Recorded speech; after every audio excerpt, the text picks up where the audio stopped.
창세기는 성경 전체를 여는 열쇠인데 그 중에서도 창세기 1장 1절은 창세기를 여는 가장 중요한 열쇠이면서 또한 성경 전체를 여는 중요한 열쇠입니다. 창세기 1장 1절은 히브리어로 보레시 바라 엘로힘 에트 하샤마임 에트 하에레츠라고 하여 완전수에 해당하는 7개의 단어로 구성되어 있습니다. 하나님의 완전한 창조를 보여줍니다.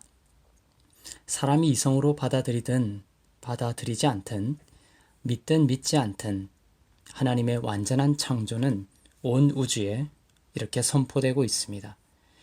과학이 도움을 줄 수는 있겠지만 하나님의 완전한 창조를 믿게 되는 것은 하나님께서 우리의 마음의 눈을 밝히시고 믿음을 주실 때 가능합니다. 창세기 1장 1절을 한번 보겠습니다. 히브리어로. 오른쪽에서 세 번째 단어가 이 문장의 주어입니다. 엘로힘, 곧 하나님입니다. 우주와 역사의 주체가 내가 아니라 하나님이다 라는 말이죠. 우리 인생의 주체가 내가 아니라 하나님이라는 뜻입니다. 우리 인생의 근심과 걱정과 두려움이 어디서 비롯됩니까? 나로부터 시작해서 내가 주도하고 책임지려는 믿음에서 절망과 불행이 밀려듭니다.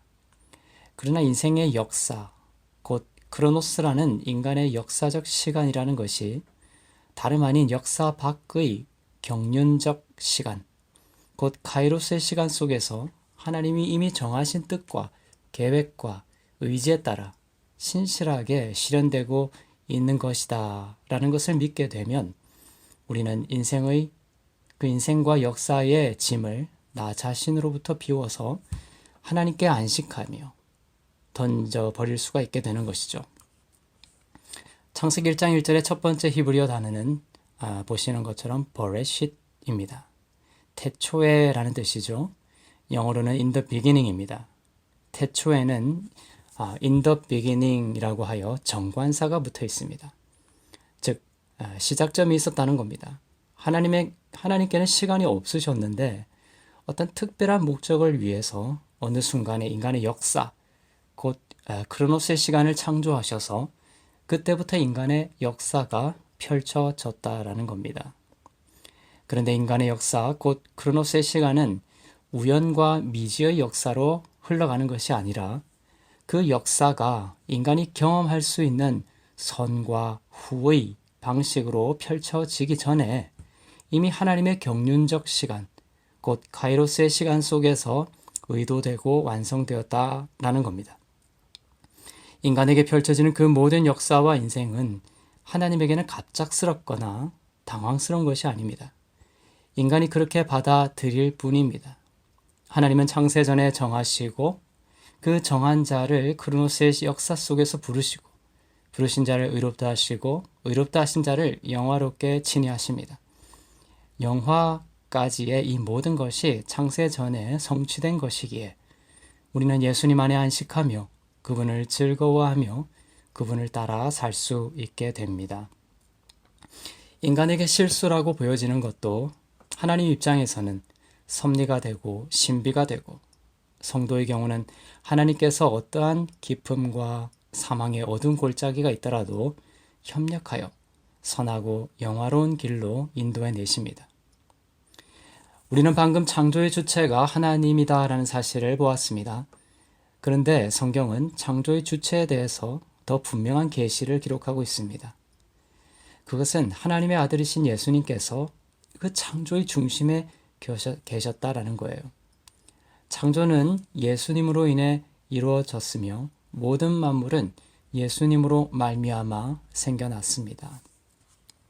이 사실이 중요한 이유는 오늘날 성령을 통해서 성도들 가운데 이루어지고 있는 이 새 창조의 사역에서도 동일하게 예수님이 그 중심에 있기 때문에 또한 그 중심에 있으셔야 하기 때문입니다. 우리는 예수님으로 인해 창조가 이루어졌음을 믿을 때 오늘날 성도가 어떻게 하나님을 닮은 하나님의 사람으로 변모해 가는지 그 신비한 비밀을 깨닫고 경험하게 됩니다. 바로 예수 그리스도가 성도의 그 믿음 중심에 있을 때 성도는 하나님을 닮은 자로 날마다 새롭게 되고 하늘과 땅의 권세를 가진 정체성으로 살아갈 수 있는 참된 능력을 공급받게 되는 것이죠. 이처럼 창조는, 또 새로운 창조는 예수님을 바라볼 때 이루어집니다. 히브리서 11장 3절에 이런 말씀이 있습니다. 믿음으로 우리는 온 세상이 하나님의 말씀으로 창조됐고 따라서 보이는 것은 나타난 것으로 말미암아 지어지지 않은 것을 압니다. 온 세상이 말씀으로 창조됐다고 기록하고 있습니다. 이 말씀은 바로 예수님이십니다. 요한복음 1장 1절과 3절입니다. 태초에 말씀이 계셨습니다. 그 말씀은 하나님과 함께 계셨고 그 말씀은 하나님이셨습니다.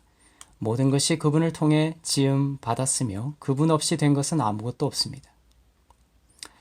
이처럼 요한복음은 만물을 창조한 그 말씀이 바로 예수님이다라는 사실을 선포하고 있습니다. 골로새서 1장 16절도 하나님의 아들이신 예수님이 창조의 중심이심을 선포하고 있죠. 골로새서 1장 16절 읽겠습니다. 이는 하늘과 땅에 있는 모든 것들, 곧 보이는 것들과 보이지 않는 것들, 보좌들과 주권들과 권력들과 권세들이 하나님의 아들 안에서 창조됐기 때문입니다. 만물이 아들로 인해 창조됐고 아들을 위해 창조됐습니다. 만물이 아들로 인해 창조됐고 아들을 위해 창조됐다고 하시므로 그 창조의 중심에 아들 예수께서 계시며 아들 예수를 우리가 바라볼 때에 창조가 이루어진다는 것을 우리에게 선포하고 있는 것입니다. 창세기 1장 1절을 원문으로 볼 때 아들 예수님의 그 창조 중심성은 더욱 분명해지며 우리의 믿음을 견고하게 합니다. 성경을 통틀어서 제일 처음 등장하는 의미 단어가 바로 아들 예수예요. 창세기 1장 1절의 첫 단어는 태초라는 베레시트이지만 그 베레시트는 바르라는 단어로 또한 시작이 됩니다. 사진에서 볼 수가 있죠. 그림에서 보듯이 창세기 1장 1절의 제일 첫 의미 단어는 바르라는 단어입니다. 그 의미는 아들이라는 뜻이에요. 즉 창세기 1장 1절의 표면적 주어는 엘로힘, 곧 하나님이시지만 그 창조의 숨겨진 주체는 아들이신 예수라고 하는 진리를 우리에게 선포하고 있습니다. 그렇게 아들이신 예수로 시작한 성경은 누구로 끝나고 있습니까? 요한계시록 마지막 장 마지막 절인 22장 21절 또한 예수로 끝나고 있어요.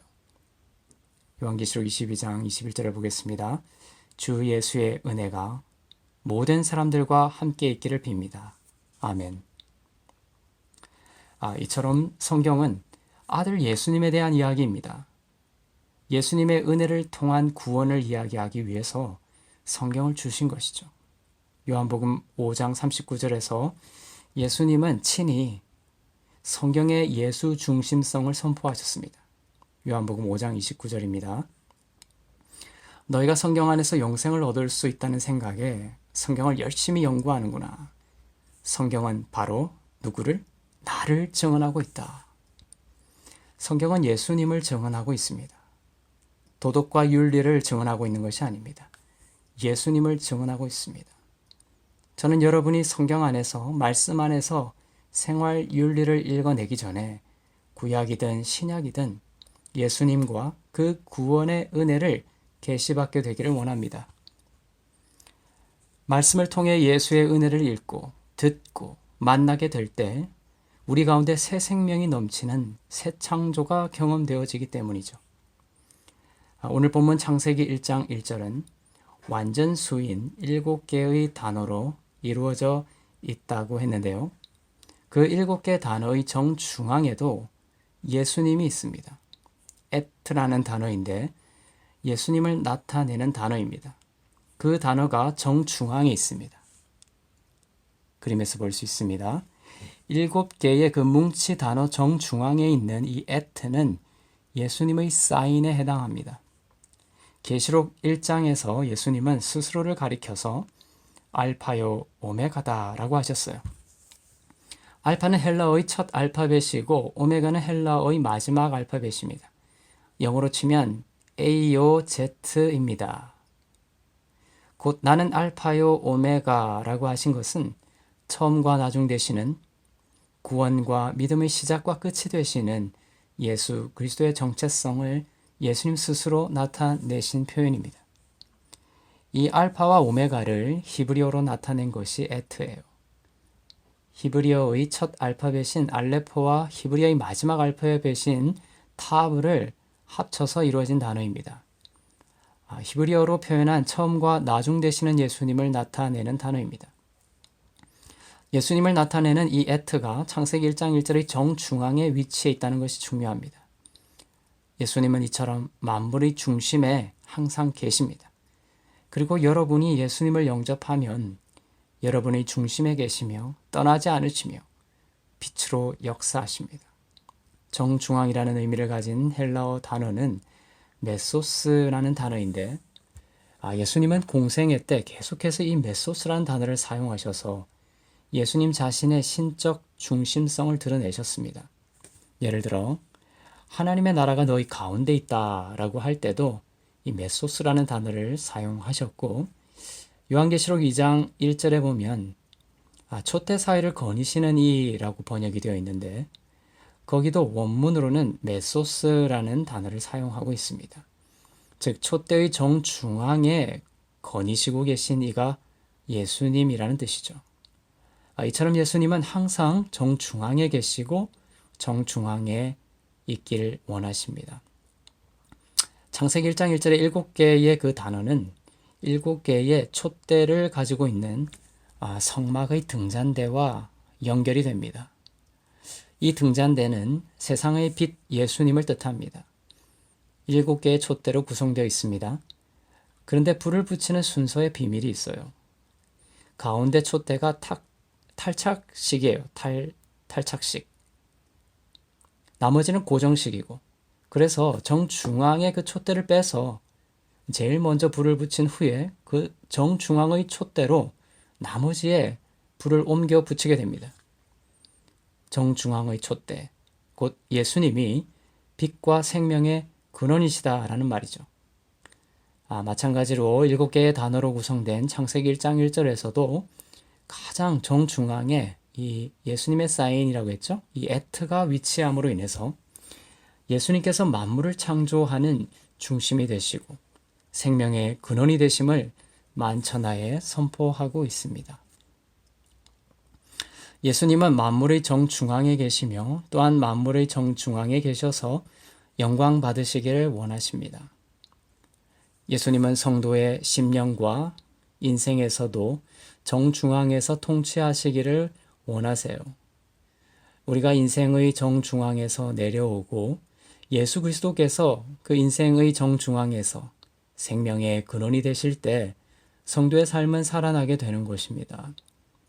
예수님 한 분만이 홀로 찬양받기에 합당하시며 삶의 이유가 될 때 하늘의 문이 열리고 성도의 삶의 문이 열리는 것입니다. 저는 여러분이 예수님을 항상 가운데 모시는 인생이 되기를 바랍니다. 삶의 모든 문제와 결핍과 기도 제목이 있습니까?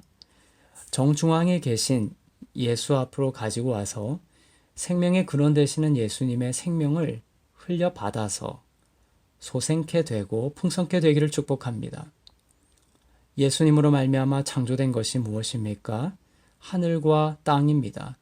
하늘은 하샤마임이라고 하여 heavens, 복수형으로 되어 있습니다. 땅은 하에레츠라고 하여 earth, 단수로 되어 있습니다. 하나님이 태초에 하늘과 땅을 창조하셨다라고 하는 창세기 1장 1절을 창조의 첫째 날 기록으로 보는 사람도 있습니다. 그러나 하늘은 8절에서 둘째 날, 땅은 10절에서 셋째 날 창조되었기 때문에 하늘과 땅을 창조하셨다고 하는 창세기 1장 1절은 창조의 그 개관이라고 보는 것이 좋습니다. 즉 1장 1절에서 하나님이 창조하신 하늘과 땅은 하늘과 땅만이 아니라 하늘과 땅을 포함해 하늘과 땅 사이에 있는 모든 것을 하나님께서 총 6일에 걸쳐서 창조하셨다는 종합적인 선언인 것이죠. 그런데 여기서 하늘이 왜 복수형일까? 그것은 하늘이 3층 천으로 이루어져 있기 때문입니다. 1층 천은 창세기 1장 8절에서 창조된 하늘, 곧 대기권을 말합니다. 2층 천은 대기권을 벗어난 우주권을 말합니다. 3층 천은 하나님의 임재가 있는 하늘을 말합니다. 사도 바울이 고린도후서 12장 2절에서 3층 천에 올라간 한 사람에 대해 이야기하고 있는데 그때 3층 천은 하나님의 임재가 있는 낙원이라 기록되어 있습니다. 그리하여 하늘이 모두 3층으로 이루어져 있음을 암시하고 있고 히브리어는 이로 인하여 하늘을 샤마임이라고 하는 복수로 표현하고 있는 것이죠. 창세기 1장 1절에서 하나님이 창조하셨다고 하는 하늘은 이 세 개의 하늘을 모두 지칭한다고 볼 수 있고 1층과 2층의 하늘을 지칭한다고도 볼 수 있지만 1층과 2층 하늘을 말하는 것이 아닐까 생각합니다. 왜냐하면 계시록은 이 첫 창조의 하늘과 땅이 사라질 것이라고 예언하고 있기 때문입니다. 이 창조된 하늘과 땅이 인간의 죄로 인하여 함께 타락하게 되고 하늘과 땅은 물론 그 사이의 피조물들은 구원의 대상이 되었다는 것이죠. 그리고 결국에는 소멸하여 전혀 새로운 모습으로 새 창조되는 종국적 구원을 받게 될 것이기 때문입니다.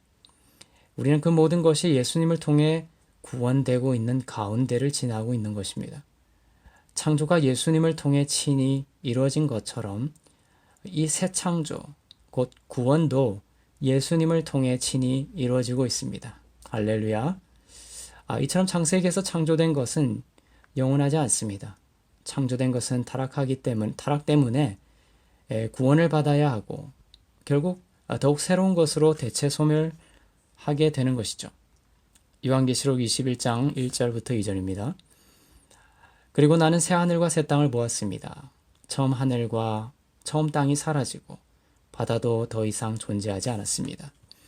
또 나는 거룩한 도성 새 예루살렘이 하늘에서 하나님께로부터 자기 남편을 위해 화장한 신부처럼 준비되어 내려오는 것을 보았습니다.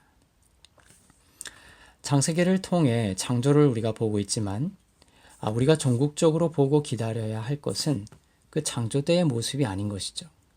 우리를 기다리고 있는 새 하늘과 새 땅이 바로 우리가 종국적으로 가야 할 곳이며 우리가 변모될 영광된 모습도 첫 아담의 모습이 아니라 거룩한 신부인 새 예루살렘의 모습이라는 것이 우리의 참 소망이 됩니다.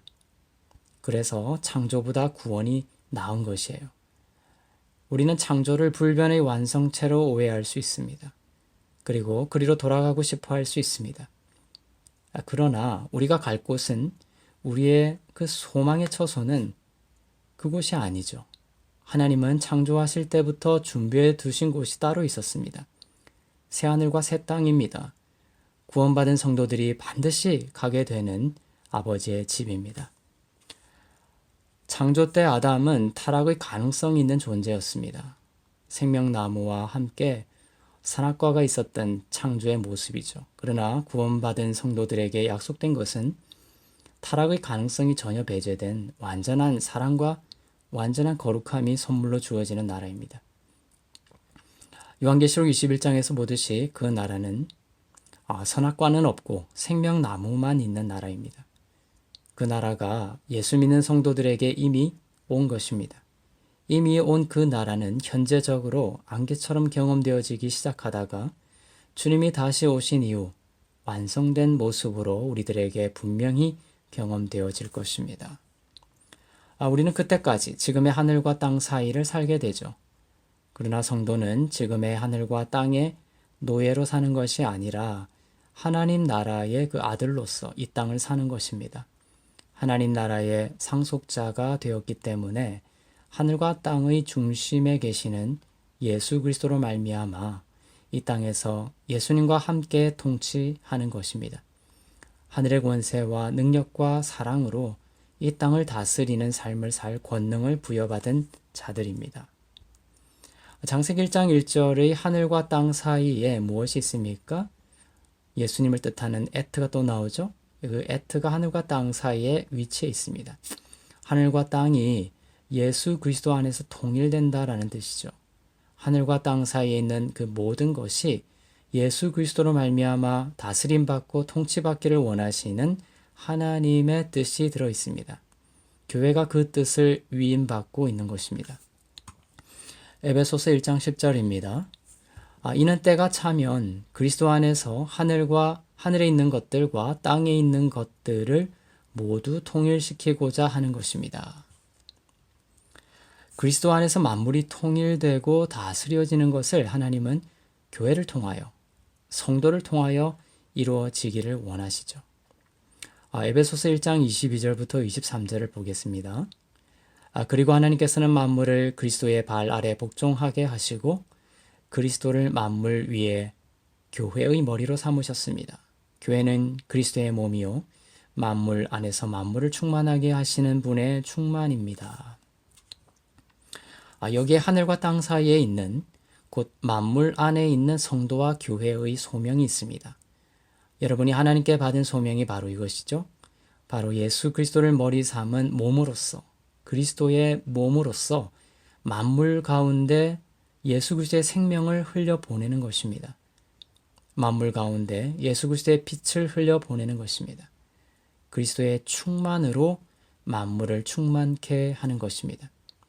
저는 여러분이 일평생 예수 그리스도와 함께 만물을 충만케 하는 이 다스림의 축복이 있기를 바랍니다.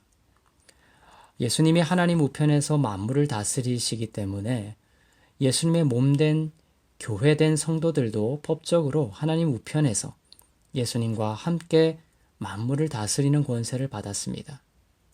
그렇지만 실제로 많은 성도들은 이 부분을 생각하지 않습니다.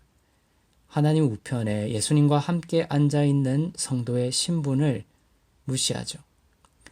예수님은 하나님 우편에 앉아 계십니까? 서 계십니까? 네, 앉아 계시죠. 요한복음 19장 30절에서 다 이루었다. 헬라어로 테텔레스타이 라고 선언하셨을 때에 예수님은 하나님 우편에 앉는 이유를 선포하신 것이죠. 구원의 역사가 완성되었다라는 것입니다. 예수님이 하나님 우편에 계심은 그냥 그 우편이 좋거나 원래 그 자리이기 때문에 계신 것이 아닙니다. 예수님이 하나님 우편에 앉아 계시다라는 것은 예수님이 그의 십자가의 죽으심과 부활로 말미암아 믿는 자들의 죄를 모두 사하시고 의로운 하나님의 아들 삼으셨다라는 구원의 성취를 뜻합니다. 성도의 모든 죄가 사함받고 하나님의 아들들이 되었다라는 선포예요. 성도의 그 행위적 어떠함에도 불구하고 말입니다. 창세기 1장 1절의 그 정중앙에 있는 그 에트가 예수님을 상징한다고 그랬죠? 그 옆에 있는 파란 줄로 되어 있는 그 단어가 바로 하나님을 뜻하는 엘로힘입니다. 이 7개의 단어가 우리를 마주보고 있다고 했을 때 에트가 엘로힘 우편에 있습니까? 좌편에 있습니까? 네, 예수님을 뜻하는 그 에트가 하나님 우편에 앉아 있습니다. 문자적으로도 예수님은 하나님의 우편에 앉아 계심이 숨겨져 있죠. 예수님이 하나님 우편에 앉은 것을 볼 때에 여러분의 모든 죄가 예수로 말미암아 사함받고 하나님의 사랑받는 아들 되었음을 믿으시길 바랍니다. 천국의 열쇠가 여러분에게 주어졌음을 믿기 바랍니다. 히브리서 1장 3절입니다. 그 아들은 하나님의 영광의 광채이시며 하나님의 본체의 형상이십니다. 또한 그분은 그분의 능력 있는 말씀으로 만물을 붙드시며 그 자신을 통해 죄를 깨끗하게 하는 일을 하시고 높은 곳에 계시는 존귀한 분의 오른편에 앉으셨습니다. 자, 본문에서 알 수 있듯이 오른편에 예수님이 앉으셨다라는 것은 죄사함과 연결되어 있는 것이죠. 구원의 완성과 연결되어 있는 것입니다. 창세기 1장 1절은 창조의 이야기이지만 이처럼 예수님을 통한 구원의 이야기로도 또한 가득 차 있습니다. 구원은 예수님을 통한 새 창조를 말합니다.